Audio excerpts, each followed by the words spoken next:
नवीन अध्यायाची आम्ही आज सुरुवात करतोय. 15 वर्षापूर्वी मी पास आउट होऊन वसई विरारमध्ये आलो. त्यावेळी मला लोकांनी सांगितलं होतं, माझ्या कॉलेजचे मित्र म्हणायचे, कारण एवढा मोठा हुशार आणि तू छोटी ब्रँच घेतली. लोकांना असं वाटलं की सुरेश पाटील म्हणजे रानटी माणूस, गावठी माणूस, यांना ऑर्थोपेडिक करायला पाहिजे किंवा जास्तीत जास्त मेडिसिन करायला पाहिजे. सायकॅट्रिकलं स्पेलिंग पण मला येत नव्हतं, पण मी सायकॅट्रिक घेतलं होतं.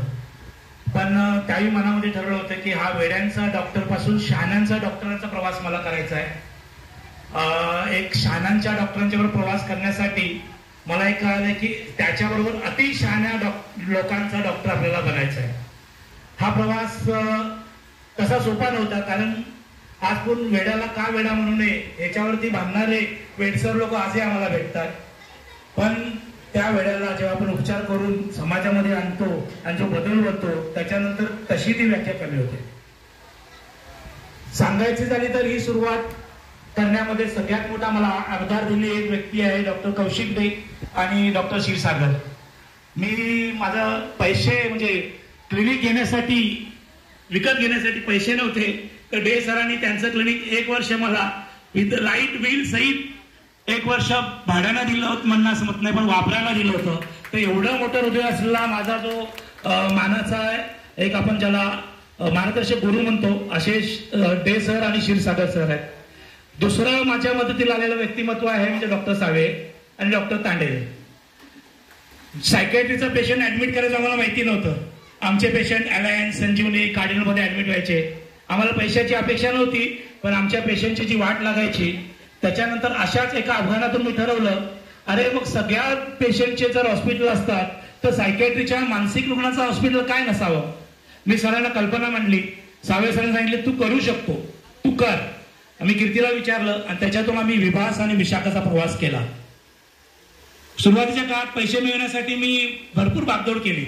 अंबाडीपर्यंत 2 व्हीलर घेऊन जायचो, मनोरपर्यंत जायचो, प्रत्येक रिहॅब सेंटरला व्हिजिट करायचो. मला 2,500 रुपये मिळायचे. दिवसाचे 25-30 हजार गोळा केल्यानं मला भारी वाटायचं, कारण की मी महानगरपालिकेमध्ये मेडिकल ऑफिसर म्हणून जॉब करायचो. मला तिथे 40,000 पगार होता. संडेला मला 20,000 मिळायचे. मी खुश व्हायचो, अरे सायकॅट्रीच्या मनात खूप कमवलं. मला लक्षात आलं की पण त्या ठिकाणी ज्या ठिकाणी व्यसनमुक्त केंद्र होते, काही लोक 4-5 वर्ष पडूनच आहेत, काही लोक आयुष्यभरासाठी पडून आहेत.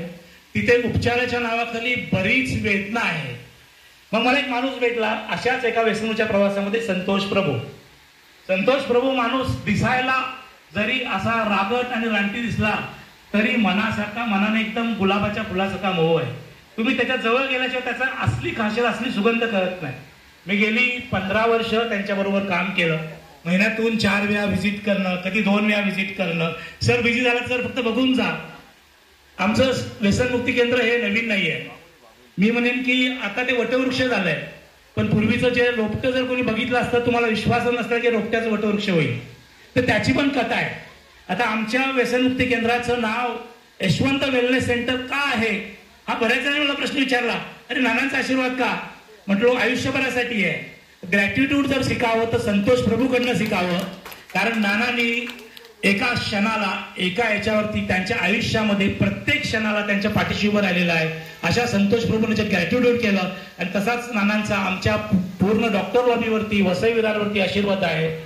एका छोट्या कल्पनेतून आम्ही आता यशवंत व्यसनमुक्ती केंद्र किंवा वेलनेस सेंटर हे फक्त व्यसनमुक्तीच न ठेवता डिमेन्शियामध्ये देखील राबवण्याचा प्रयत्न केला.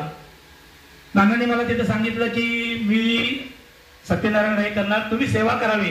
मी नानाला सांगतो, नाना आम्ही आयुष्यभर सेवा केली, कारण डॉक्टर हे व्यवसाय करतच नाहीत, डॉक्टर हे सेवाच करतात. असं आमचं कायदा आणि आमचं मेडिकल असोसिएशन मिळतं. आणि खास करून मानसोपचार डॉक्टर, खास करून सायकॅट्रिस्ट डॉक्टर हे व्यवसाय करण्याच्या पलीकडे समाजामध्ये जाऊन व्याख्यान देणं, शिबिर देणं, शाळा महाकॉलेज सगळीकडे जाणं, असा मोठा प्रवास करून या व्यवसायात येतात. तुमच्या सर्वांनी आजच्या या कार्यक्रमाला येऊन जी शोभा दिली, जे मला आशीर्वाद दिले, हे आशीर्वाद आजच नाही आहेत. जेव्हापासून मी वसई विरारमध्ये आहे तेव्हापासून प्रत्येक क्षणाचे आहेत. तुमचं प्रेम, तुमचं आशीर्वाद असंच राहील अशी मी परमेश्वरचरणी अपेक्षा करतो. तुम्हाला पुन्हा एकदा गुढीपाडव्याच्या नवीन वर्षाच्या शुभेच्छा देतो. आणि आमची टॅगलाईनच आहे, सदैव तुमच्या बरोबर, तुमच्या सुखात दुःखात अडचणीत सुरेश पाटील, संतोष प्रभू आणि माझे सर्व सहकारी कायम सदैव उभा राहतील एवढं आश्वासन देऊन मी माझे 2 शब्द पूर्ण करतो.